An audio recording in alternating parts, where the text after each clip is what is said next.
Hello,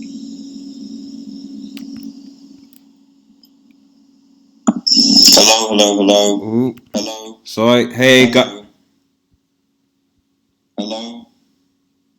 Sorry. 1 second. Hello, hello, hello. Hello. Hello, hello. Hey, guys. It's Old Man G here. Back again with another video for Red Devil Studio. Hello, hello, hello. Ooh. Hello. Sorry. Hey, oh, man.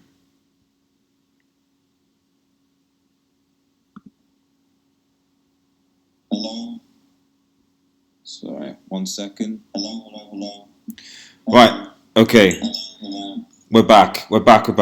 Sorry about this. There's been some technical issues with this stream. Back again with another video. I really apologize. There might be a bit of delay with what I'm saying as well. So, but thank you, everyone.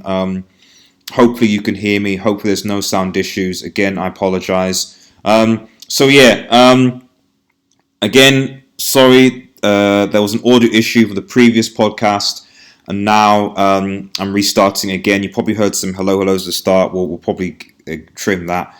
But anyway, we're back, and we're going to be talking about. We're going to be previewing this upcoming and looking back at the previous week as well. So, if you're new to your channel, please like, share, and subscribe to Red Devil Studio. Really appreciate it. Follow us on Twitter, ReUnitedX, and yeah, just give us some of that love. Right, so basically, going back to where I started previously, we briefly going to talk about this guy. We're going to talk about Andre Gomes. Obviously, with Andre Gomes, we know that there was a horrific injury that occurred just Sunday past. If you saw the pictures of it, it was pretty bad actually. The doctors confirmed it as a fractured dislocation, fractured ankle dislocation. And yeah, thoughts and prayers. Go to Gomes. Like it looked pretty bad. And if you see some of those videos, it will make you sick. Son was obviously distressed and distraught, and clearly didn't mean anyway for this to happen. And just before I go in, if anyone's tuning in, please let me know if my audio, if you can hear me, if everything's okay. Just let me know. But yeah, Son was sort of distraught. They've obviously been in communication since. And I'm not really going to spend too much on talking about because from what I can see in the challenge, I don't think it was necessarily Son's challenge. That Son's challenge led to the collision with Aurier, which then seemed to essentially cause the problem. So yeah, I think that I'm not going to really dwell on the fact that because frankly the game was quite poor. What I would say, as I said previously, you didn't hear me last time, is that this is one of the reasons why tactical fouls, cynical fouls. We're going to talk about that when we talk about Mourinho and versus Guardiola soon. Doesn't pay, and the stuff like this can happen. Yes, you're told by the manager. Yes, it's win at all costs, take him down. I get it, but this is the stuff that happens, you're in a scenario, in a situation where, Gomes is basically, okay, he might play at the end of the season, who knows? But the recovery from a fracture dislocation is so much. Intense physio, the way that he's going to play is not necessarily going to be the same again, So, obviously, I don't think Son intended for this to happen. I don't think there was any intention or any malice behind what, Son was doing. But what I would say about the whole situation is that this is why I can see why it's difficult for referees. Whether it's difficult people officiating the game when you have players, that do challenges like this. That's the reality of it. That is the reality of it. The game itself, to be honest, was a bore fest.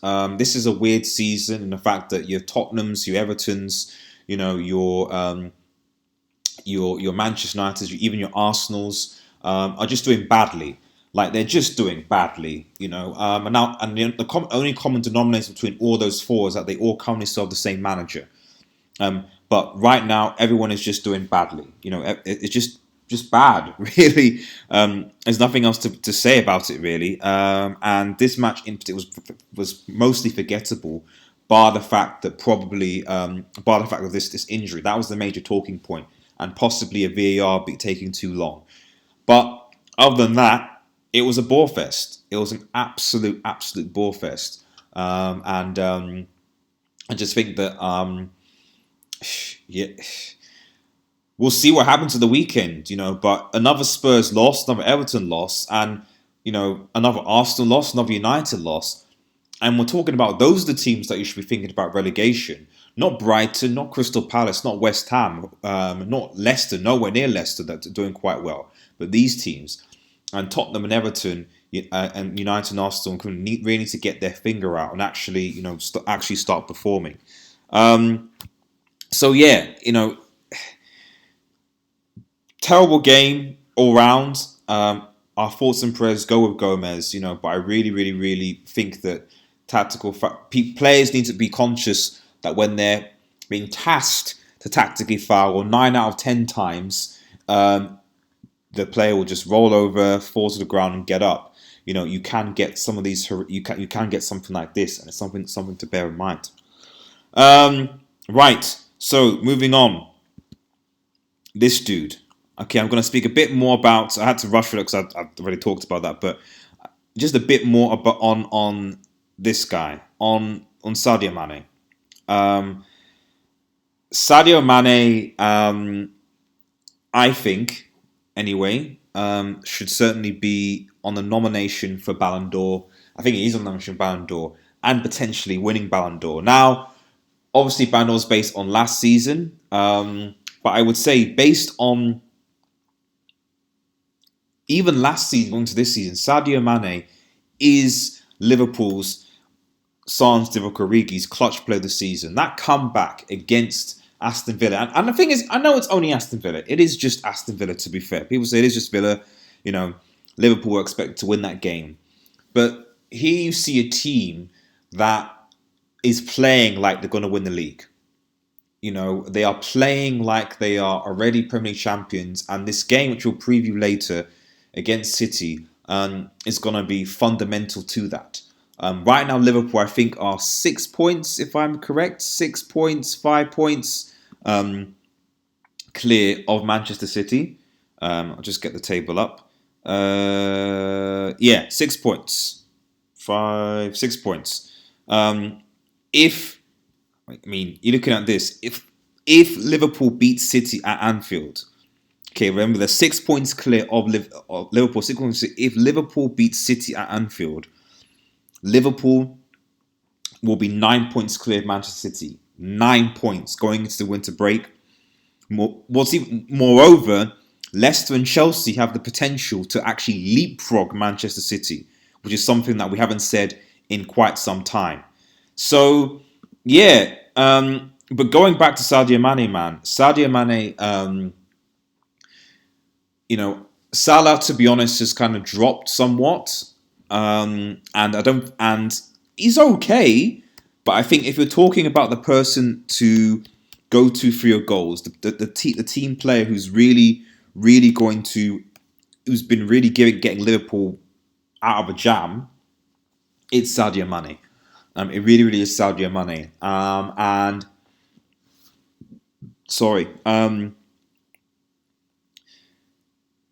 I think he should get Ballon d'Or.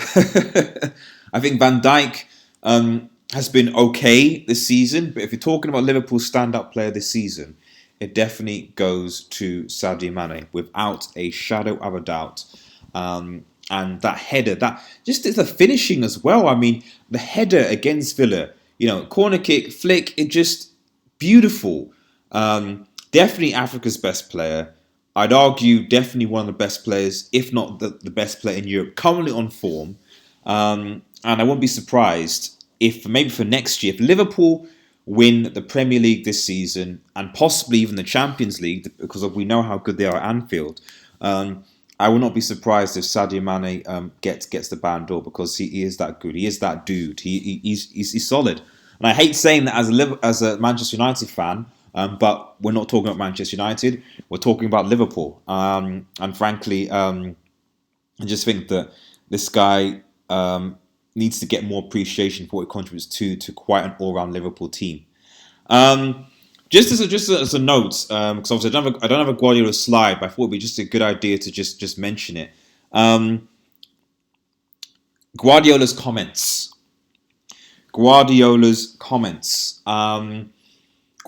obviously was watching this game. I think all the City players were watching, well, listening to it anyway. I think they heard it was 1-1, thought they dropped points, and obviously if they dropped points going into this Anfield game, they would give them more momentum to cling it back in. And to be fair, they do. If City do beat Liverpool, Liverpool only be 3 points ahead of them.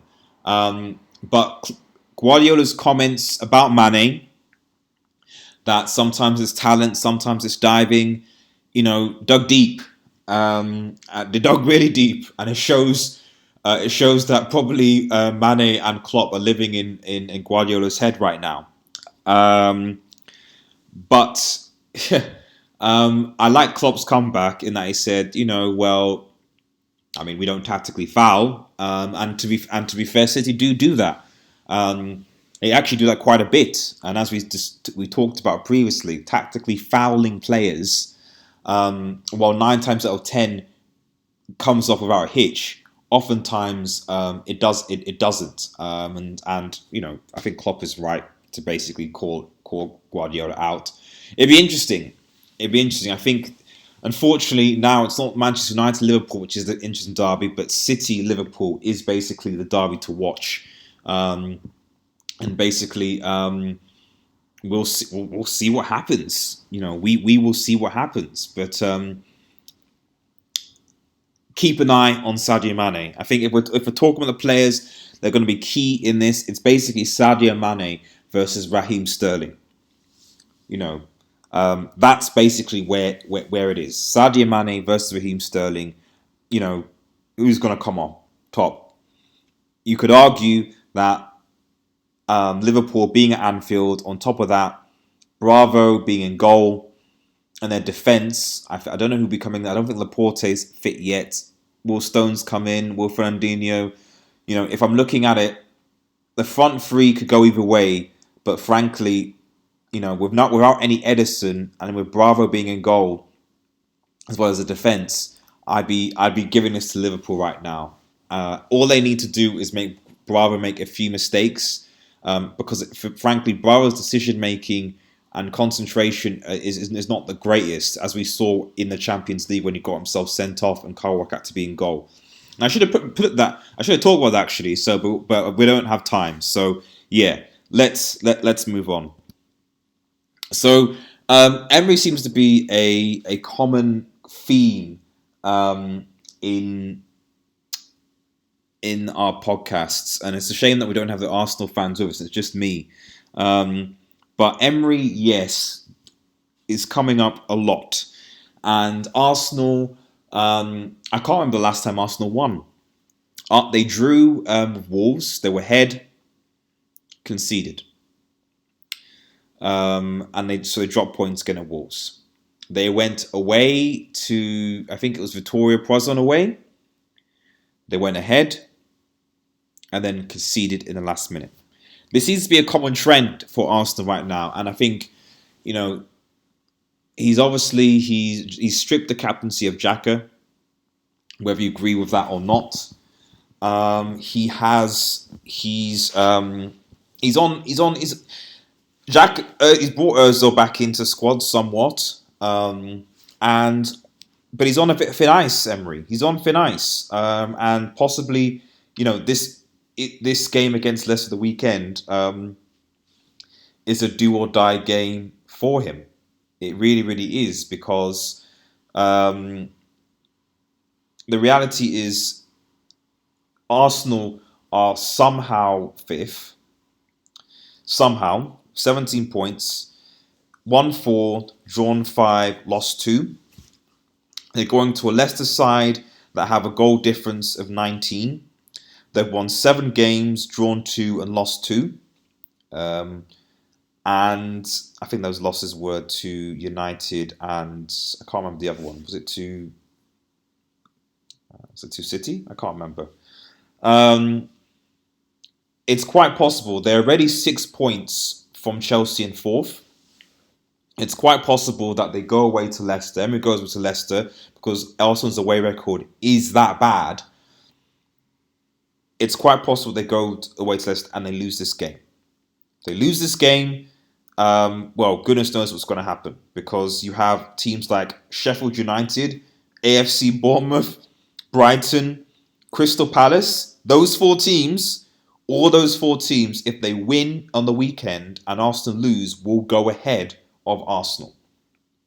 And it's funny, I said those four teams, Sheffield United, brilliant defence, having a very good season, very good win over Burnley 3-0.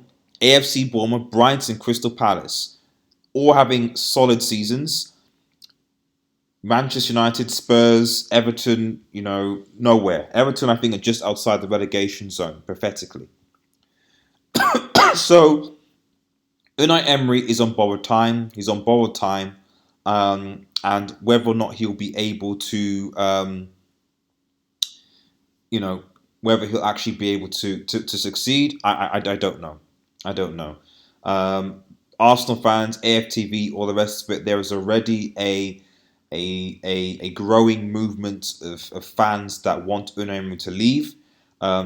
Who they put in his place, I've got no idea. I think that. Sorry about this. I've got no idea. I think that, is Allegri going to come?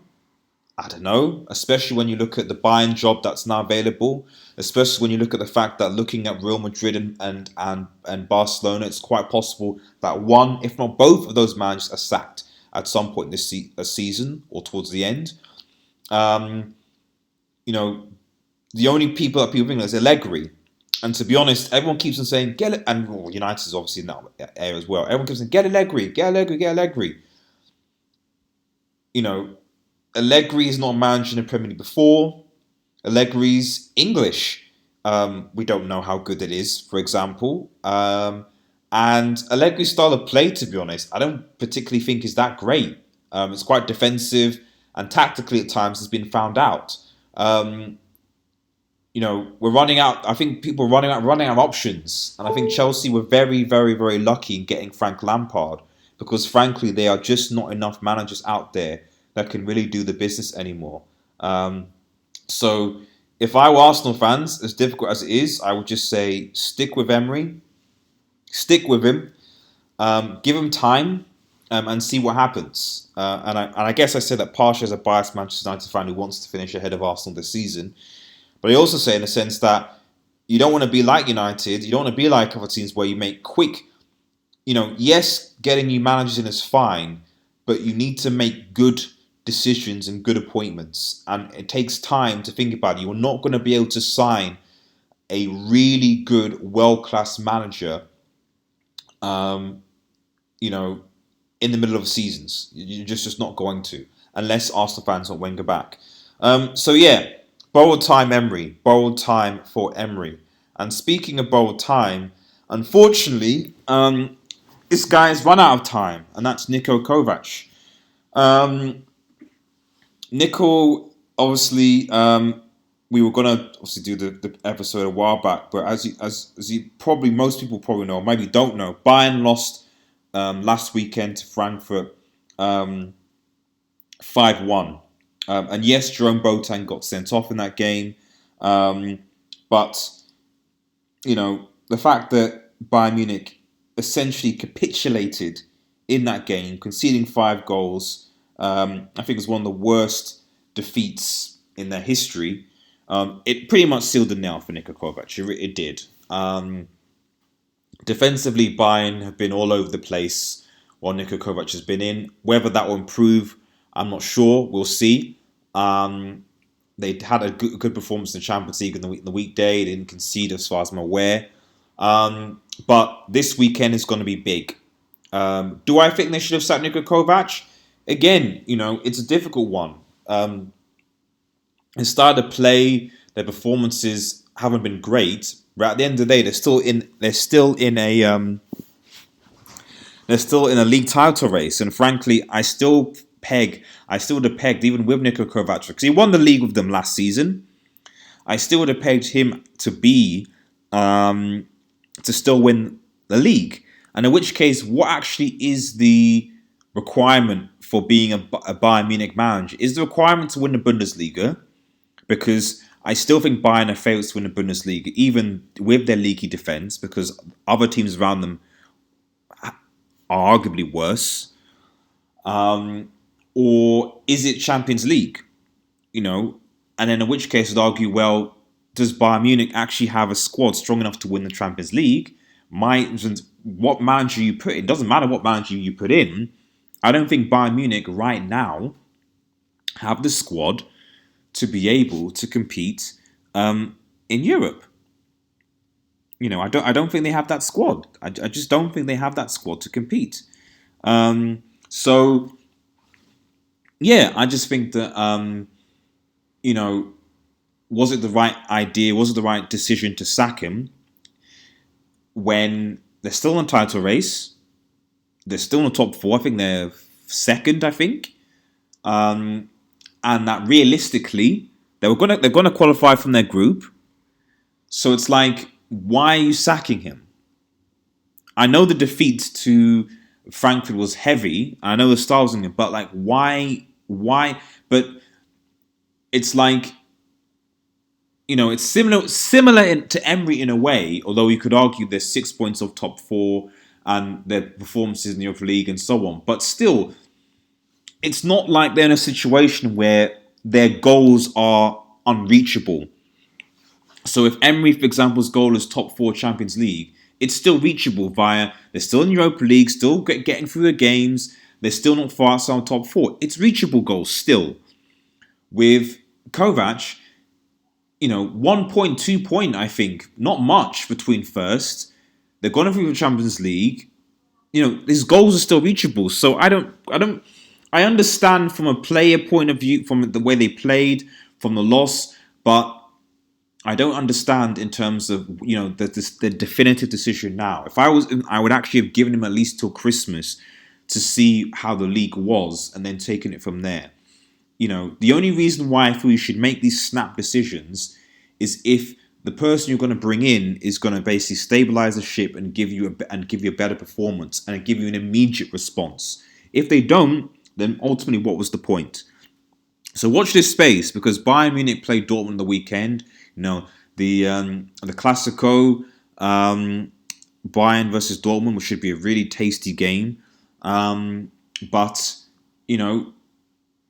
I would say that maybe Dortmund are favourites but given that Dortmund's defence is woeful and Bayern defence is woeful, there are going to be plenty of goals. We'll basically just sort of see what happens. Right. Okay. So obviously, as I was saying, it is literally Bayern Munich versus Dortmund at the weekend, the El Clasico, and I'm hyped. I'm hyped for this game. I'm hoping that we're going to get some. I watched it last season. I think the last game last season, and Bayern just destroyed Dortmund. I think I stopped watching after 50, 60 minutes just because it was so one-sided that it was unreal. And I was so disappointed in Dortmund, given how well they played, just how pathetically easy it was for for Dortmund to basically play their game. It was really, really easy for them to do what they did. And I'm hoping that this season there'll be a bit of a turnaround and Bayern Munich will Dortmund actually will be able to put their finger around and defend better. Do I think that's the case? Don't know. I don't know how well Bayern Munich are gonna play. Bayern Munich or Dortmund are gonna play. Obviously, look out for Jadon Sancho, who is basically still a boss. Hakimi had a good performance in Champions League this week. Obviously, Dortmund got really good momentum, having beaten or come back to beat Inter. I think they were 2-0 down, and they came to win 3-2 against Inter Milan. So that was massive for them. So, fingers crossed. that Dortmund can get a result, because I really do want Dortmund to actually win the title. I want someone else aside from Bayern Munich to win the Bundesliga at some point. But we'll see, I guess. We will see. All right, let's move on. Valverde.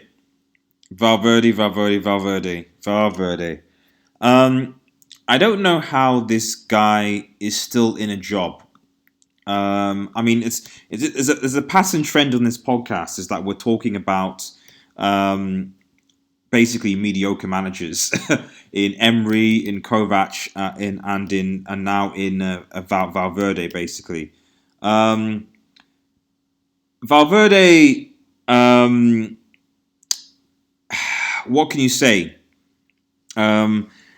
They struggled to beat, I think, Slavia Prague at home. And then I think earlier on in the week, they also struggled to a draw. I think they might have lost, actually. Let me just check that with Barcelona. They lost to Levante last weekend. Slavia Prague 0-0, and then Levante away 3-1. And it's Levante. I mean, come on, I'm sorry. It's Levante. He's still here. So no matter what you say about Niko, Kovac, and all the other... Oh, sorry. What have I done? Sorry about that, guys. Wrong slide. Whatever you say about... it's been a weird stream. I really apologize for what's the stream. It's just been a weird stream and a weird day. So I'm sorry about that. So whatever you say about the other two managers, Valverde seems to somehow, I don't know how, manage to stay in his job. Now that could be because, unlike the other two teams we talk about in terms of Arsenal and Bayern Munich, again, Valverde is still on top for his targets. Barcelona is still within reach of obviously another La Liga title, and he did win it last season. And they're still within, the reach. Well, they are. They've essentially qualified, or going to qualify for the Champions League round 16. So, like the other managers, their goals within reach. There's nothing really definitive to say you should sack this person now, aside from the fact that their style of football, the way their football is playing, is not great, and that you fear that if they come against a team that's more organised, that's more cutthroat, especially in the Champions League of Barcelona, that they might be in problems. The Barcelona team are probably still reeling from the fact that they conceded 4 goals at Anfield and without response. And it's quite possible that they get drawn again at some point, So, it's difficult. And if you're Barcelona, what do you do? Do you stick with him? But if you change him, who do you get? Maybe Ronald Koeman, although he's preparing Netherlands for the Euro 2020 will be coming up soon. Who's available? Who comes in? Like the other managers, I feel like he should be given time. But when you're losing to Levante, man, when you're losing 3-1 to Levante, serious questions have to be asked about this guy. Very, very, very serious questions. Let's move on. Now, Real Madrid, this is obviously a banter special. Real Madrid,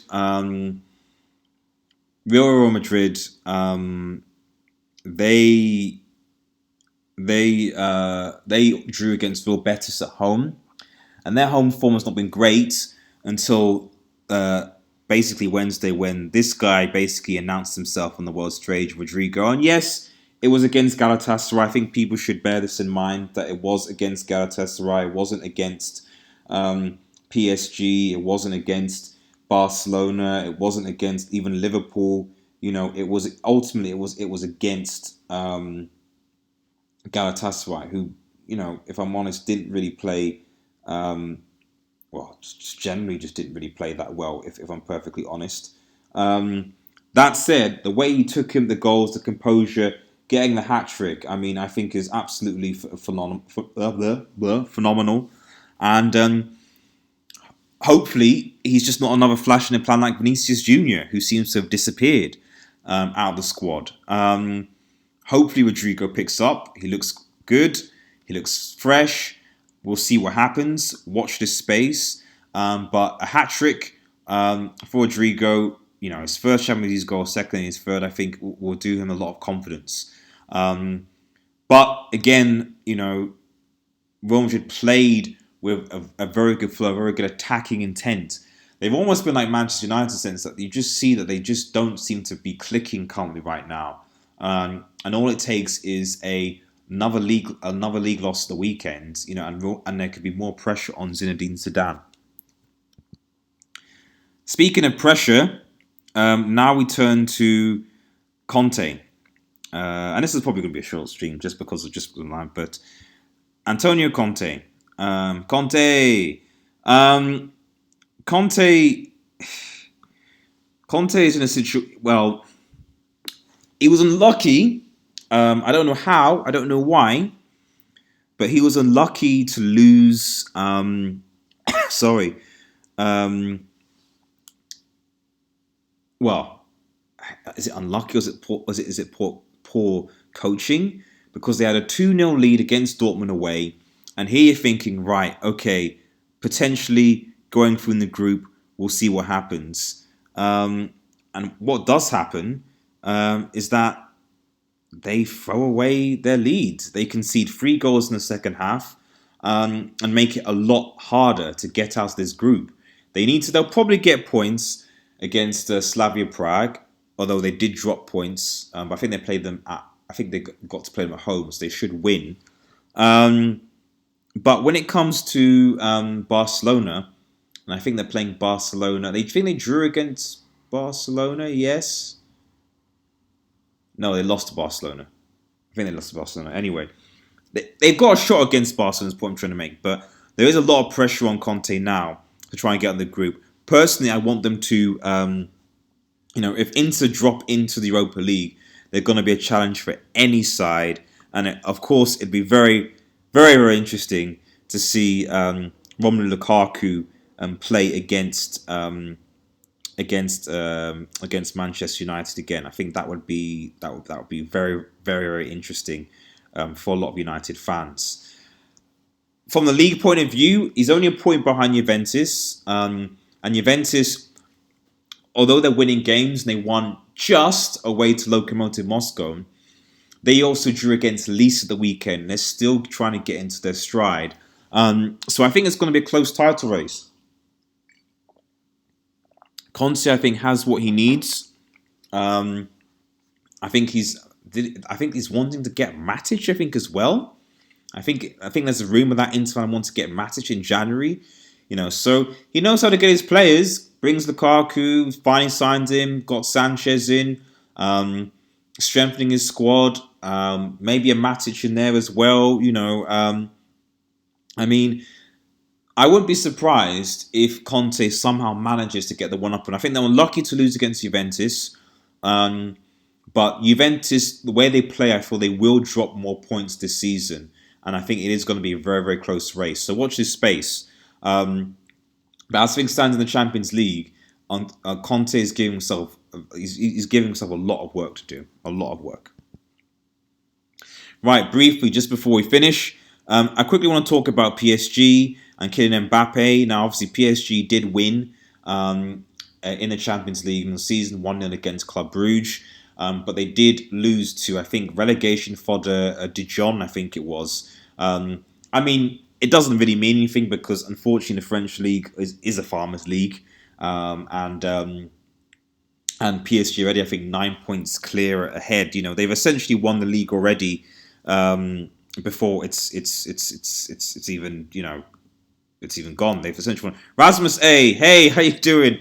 Quite late into the stream. We had some technical issues coming into. Unfortunately, I had to restart this and do another stream and delete the previous stream because there was no sound and there was a few technical hitches, but we're back here basically. So we're almost towards the end of the stream. We're actually just briefly talking about PSG right now and Mbappe. And of course, while PSG's result against Dijon was poor by their standards, they've essentially won the league already. I would say they're 9 points at the top. My question really is with this dude in a sense of Kylian Mbappe actually. Kylian Mbappe, he if he's gonna be big, he's got to leave about. He's got to leave. He's got to leave. He's got to leave PSG. Destinations. Let me know. Do you think his destinations will be? Oh, Rasmus, have you talked about already? We have talked about Valverde. We have. I'll quickly just go back to him. But before we finish about him, but. On Valverde, just again, essentially the summer of Valverde was that I don't really understand how he starts a job, but at the same time, Barcelona's goals are still within his reach. Much like the Premier League and even the Bundesliga, weirdly, like all the teams, there seems to be so many teams that are either playing really well or playing badly, and it just seems to be quite close. And so although Valverde has not played well with Barcelona at all, he still has managed to, still be in a title race and still essentially qualify Barcelona for the knockout stage of the Champions League. So he's achieved those goals. We just have to see what happens. And then you also have to ask, well, who actually will come in for Valverde if they were to sack him? So that's basically my view on Valverde. Now, just quickly, just going back to Kylian Mbappe. Kylian Mbappe has the potential to be, and as I said, if PSG were able to win the Champions League and he was to be the scorer, if he was to score, the fact that you have someone who's, I think, just gone 20 to be a Champions League winner and a World Cup winner would be absolutely phenomenal. And it would just blow. I'm not saying it'll blow Ronaldo and Messi teams out of the way, but like it's quite none of those players have won the World Cup. But to do that at that certain age would be brilliant. Do I think PSG will win the Champions League? However, I don't think so. I generally don't think PSG will win the Champions League, and I'll tell you why. Because they play in a Farmers League. It's as simple as that. The step up in level in the Champions League. Yes, in the group stage, I get it. It's fine. Usually playing against, but when you're now playing knockout stage, when you're playing big teams with experience, to then go back to your Farmers League and come to the Champions League is difficult.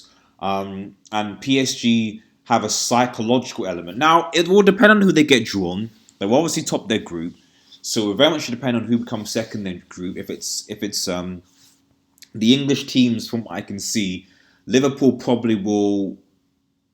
I say probably. They're in Napoli's group, aren't they? I think Liverpool is still second actually. So I say probably Liverpool could still finish second, and then if Liverpool play PSG, so PSG have gotten quite unlucky when it comes to draws. Rasmus A. If Barca were to not win the La Liga, then I wish Granada would win it. I want that to happen. Would you rank it a bigger surprise unless City win the league? Yeah, I would. I would. Because Granada have just got promoted, and for a promoted team to just suddenly, pop out and win La Liga would be amazing, especially given the fact that unlike, say, the Premier League in terms of funds, a lot of these teams just have no money whatsoever, and Barcelona will dominate the revenue. So I would love Granada to actually win it. Will they win it realistically? I just think that unless Real Madrid and Barcelona have an absolute mare for the rest of the season, and I'm just loading up the La Liga table now as we speak. Granada, even as you see right now, Granada is in sixth place right now.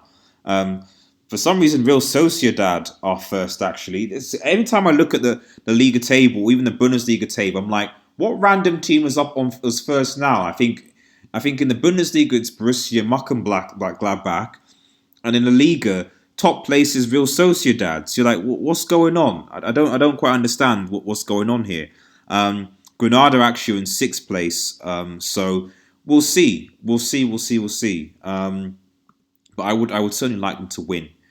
Thanks everyone who's watching, man. People now tuning in, guys. I'm coming towards the end of the stream. But if there are things you want me to recap, then let me know.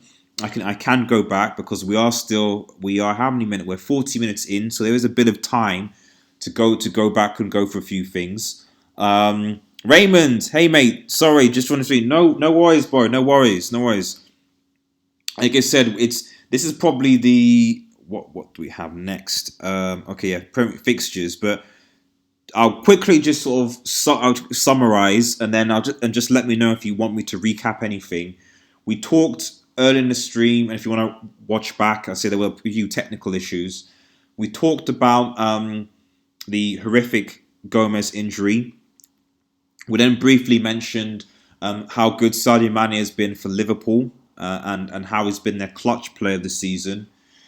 We then went on to talk about a bit about like what Guardiola's comments about the diving and all the rest of it.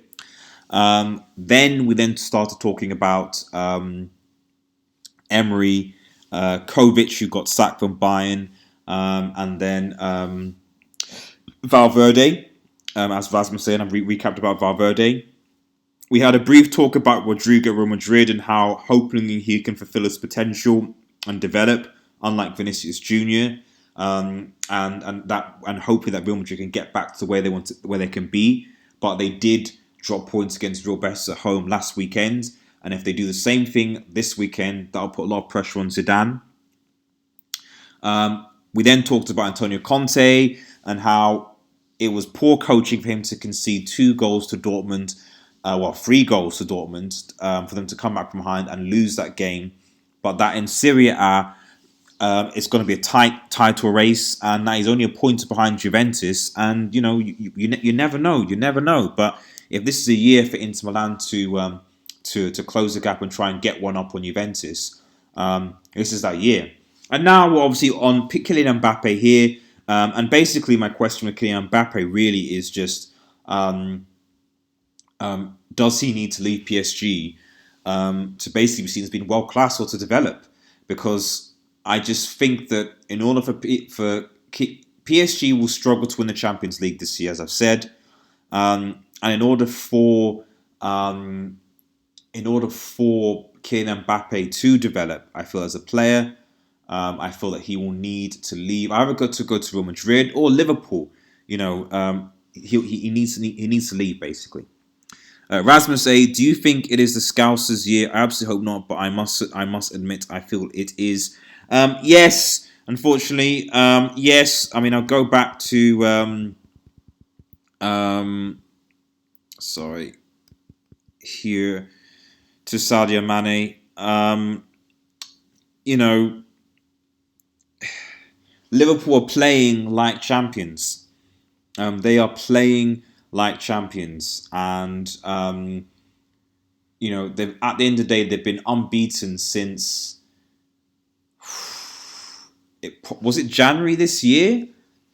They lost to City at the Etihad. I think that was it.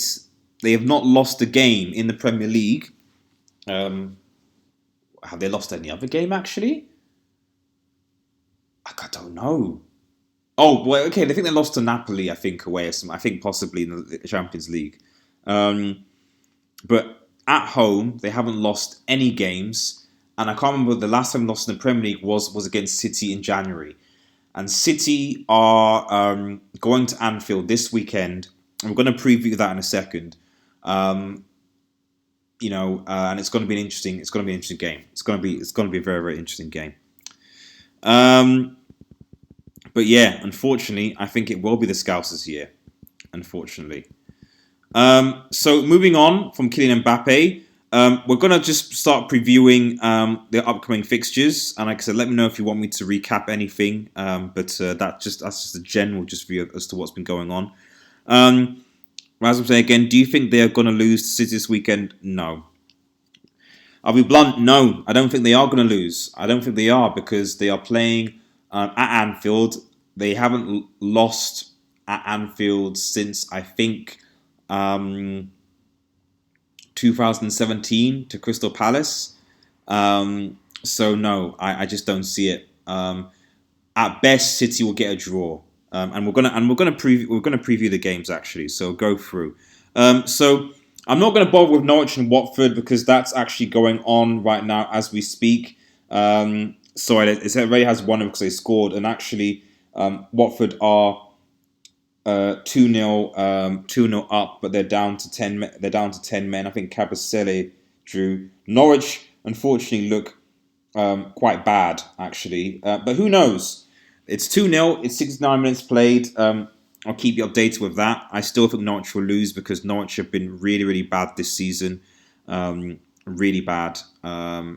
They beat Manchester City, and it looks like since then they just haven't really played well. And I think that again, the gun-ho-ness, attacking nice possession style was nice, but defensively, I think people see that they're quite they can be got at, and the defense is just not good enough for this league. I think, and they're probably going back down to division. So yeah, I expect Watford to beat Norwich, but I also expect Watford to go down.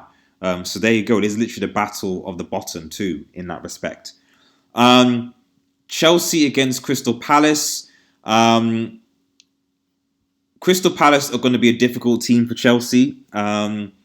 Chelsea obviously were quite lucky, I would argue, during midweek to actually draw against. For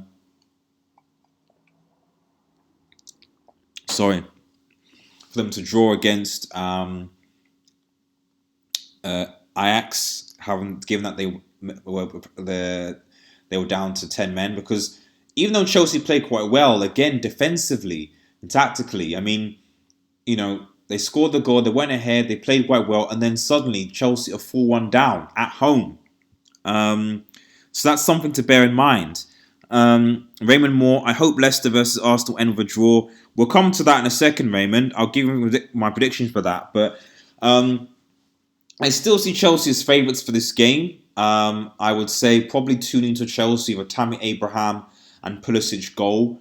But I wouldn't be surprised if they drew it or potentially even lost it, frankly, because Crystal Palace are doing quite well this season. 15 points. Their defense is all right.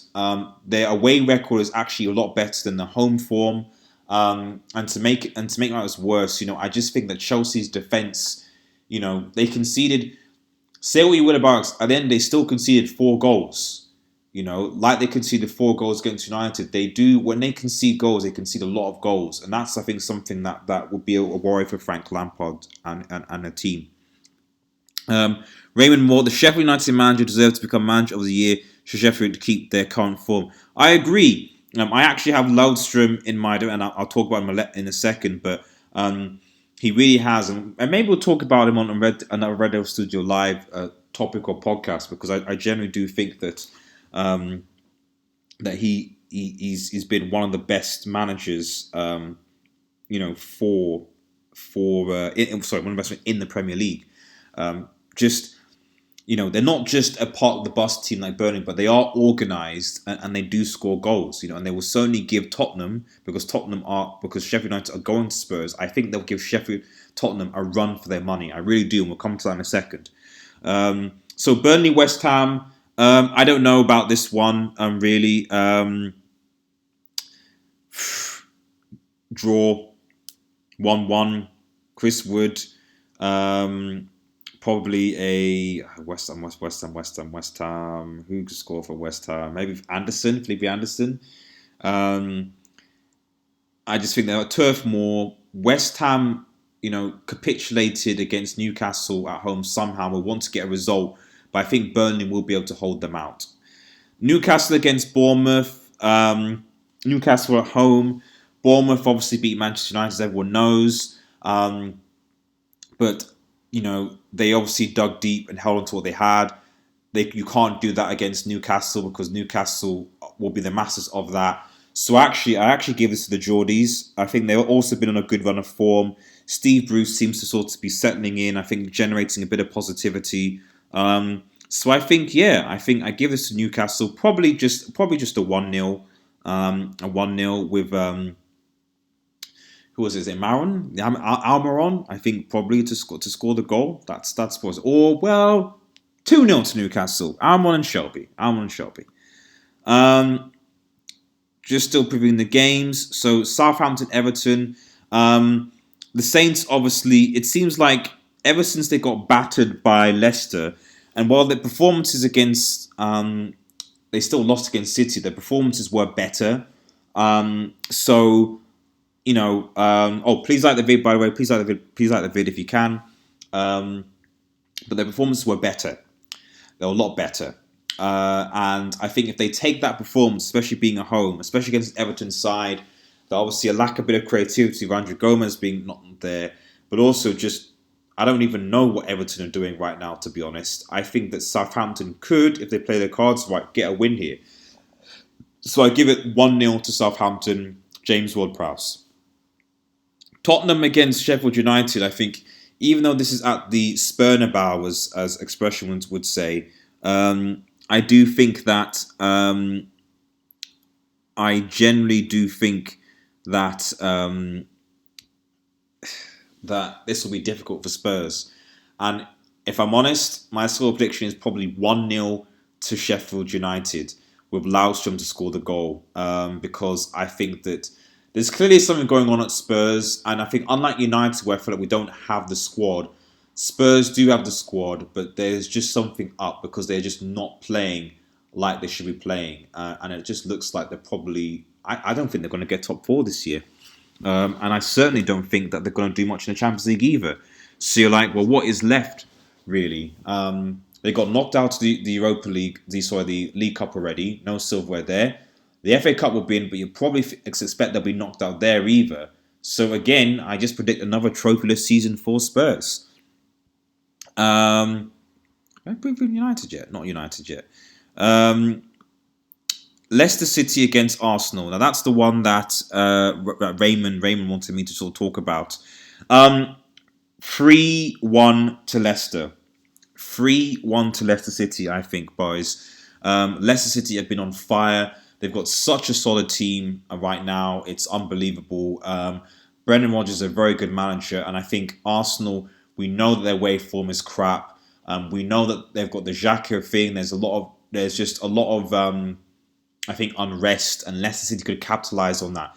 This could be a game for Arsenal to bounce back at, but I think generally, I think that this will be this is going to be a difficult game for Arsenal Football Club, to be honest. And this could potentially be the game that means that Unai Emery gets sacked.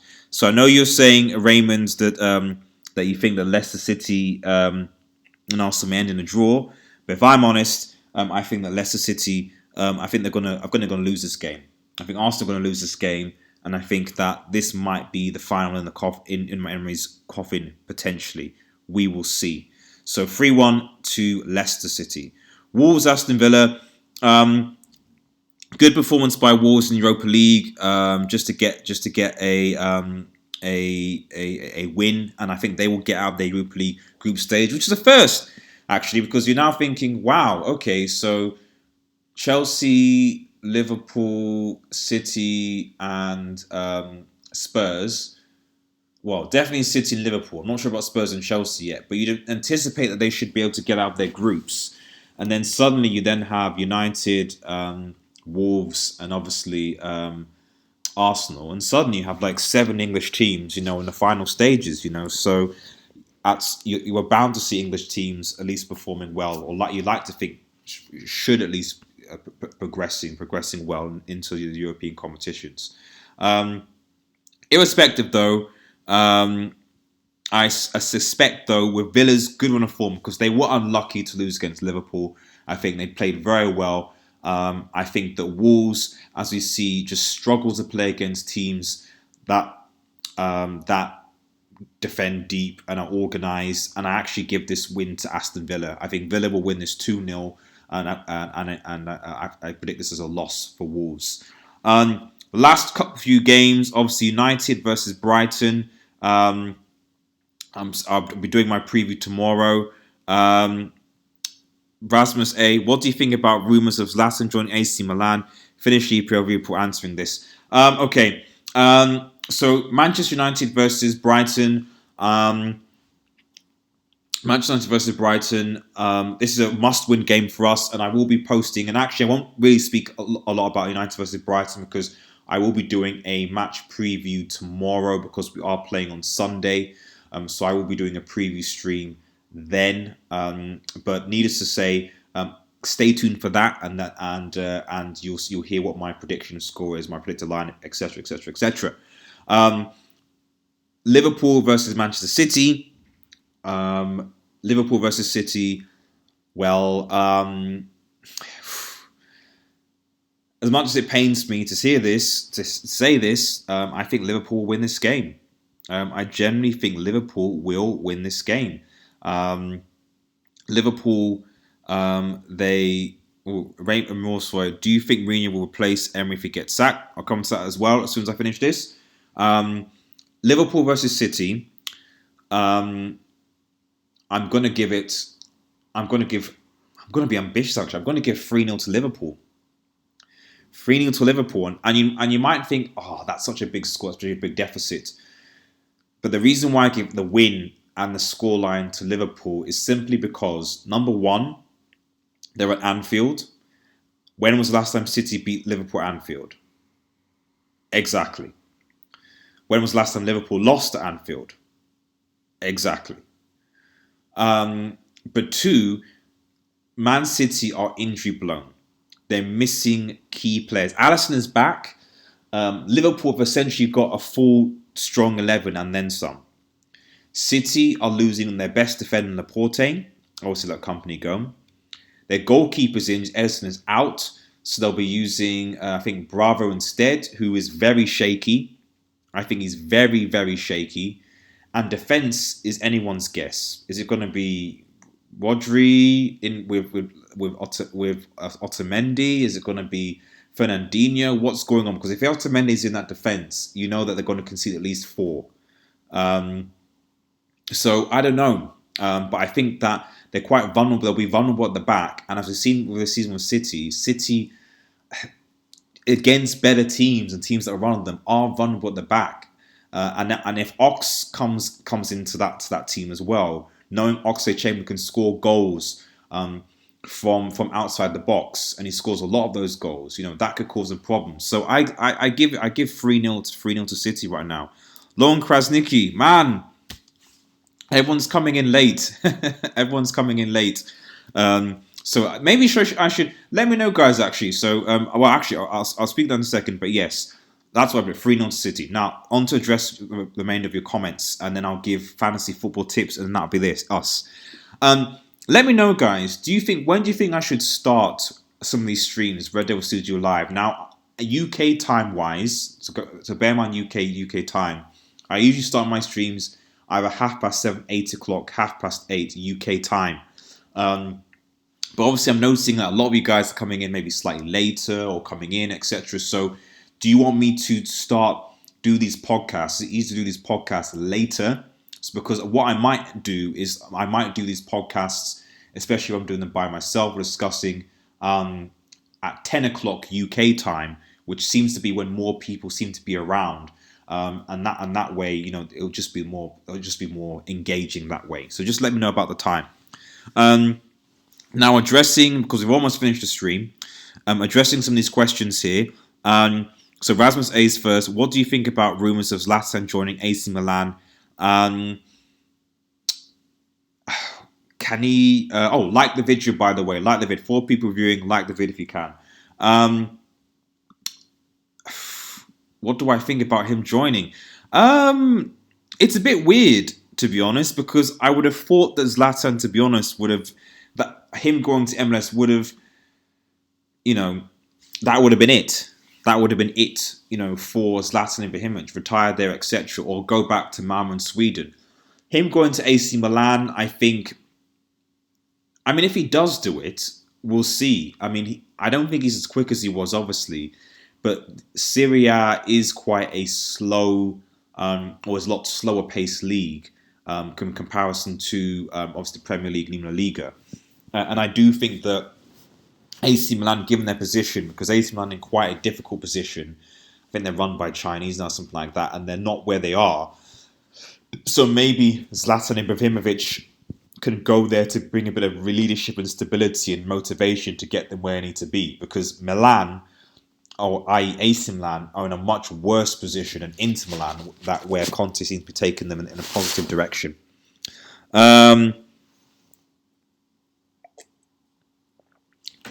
Sorry. Moving on. Raymond Moore says, do you think Mourinho will replace Emery if he got sacked? I don't think so. Maybe. I'm not sure. I think a lot of Arsenal fans don't want Mourinho at Arsenal. Some because of the way that he actually treated Wenger in charge. I think there was a lot of disrespect from Mourinho to Wenger, to Arsenal, sorry.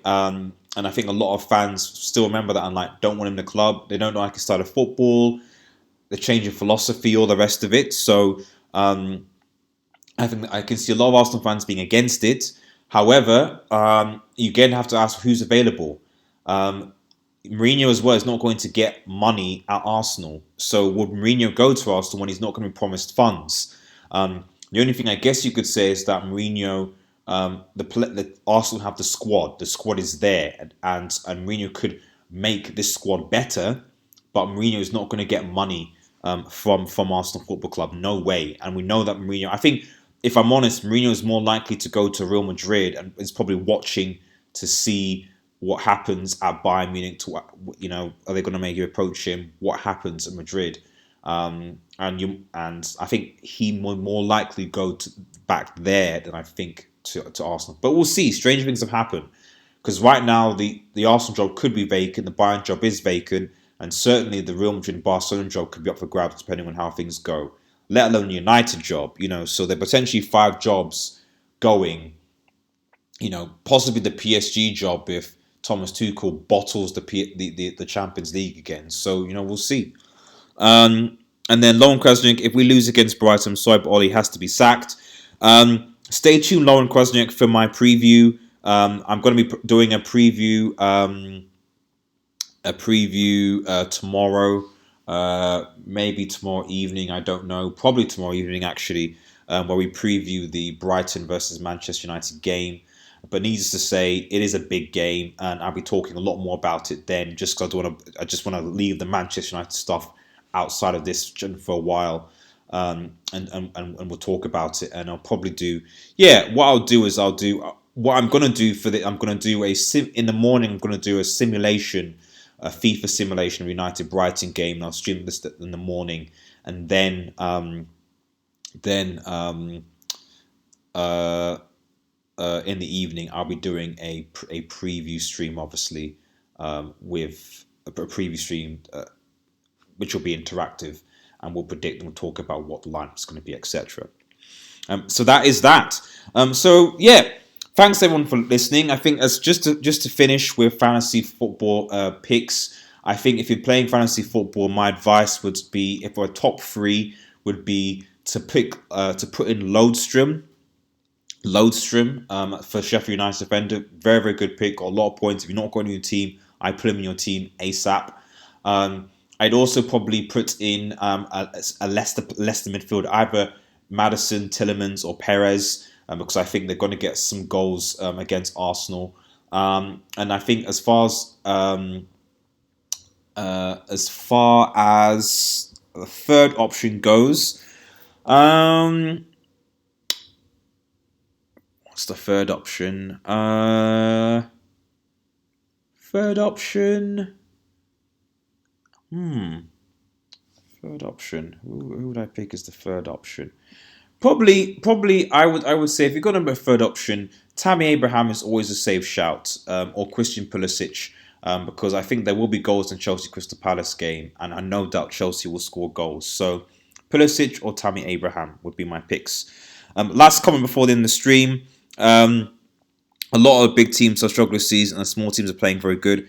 Absolutely right about that. And I don't think that's just in the Premier League. You see that in the Bundesliga. You see that in La Liga as well. The only, to a certain extent, in Serie A, the only league you don't really see is Ligue 1. But we are now it's a Farmers League, unfortunately. Thanks everyone to watching. Please like, share, and subscribe to Red Devil Studio. Follow us on Twitter at UnitedX. Have a nice evening, guys, and cheers.